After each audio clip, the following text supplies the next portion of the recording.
Dal covo al momento inaccessibile, Matteo Messina Denaro, ricercato numero 1, se la ride. Sia pure involontariamente ha fatto saltare un piano per il suo arresto e soprattutto ha provocato una nuova guerra intestina tra i PM della DDA di Palermo, già divisi sull'inchiesta sulla trattativa Stato-mafia. La vicenda è nota. 2 giorni fa la squadra mobile di Agrigento, su ordine della DDA, mette a segno un duro colpo alla nascente cosca mafiosa, operando 52 arresti. L'operazione in codice si chiama Nuova Cupola. Tra gli arrestati quello che gli inquirenti ritengono l'erede di Falzone e Messina, Leo Sutera di Sambuca di Sicilia, vecchio boss da sempre vicino a Messina Denaro.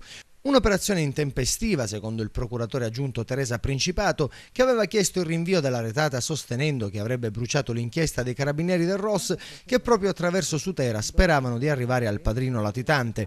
Ma i colleghi titolari del fascicolo sui clan di Agrigento, guidati dall'aggiunto Vittorio Teresi, non erano d'accordo e hanno spinto per andare avanti. Alla fine l'ultima parola l'ha detta il procuratore Francesco Messineo, che autorizzando il blitz ha dato il via ai fermi, suscitando le ire della Principato, che ha scritto una mail infuocata a tutta la DDA e del ROS che minaccia di interrompere le ricerche del superlatitante.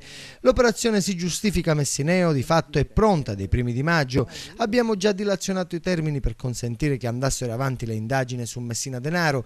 La fretta di intervenire è stata causata dal pericolo di fuga di Leo Sutera, sorvegliato e intercettato da mesi, ma c'è chi in una lettera più complessa della vicenda vede un tentativo di fermare il ROS dei Carabinieri, che dopo il caso Mario Mori non godrebbe più da tempo di buoni rapporti con parte della procura di Palermo.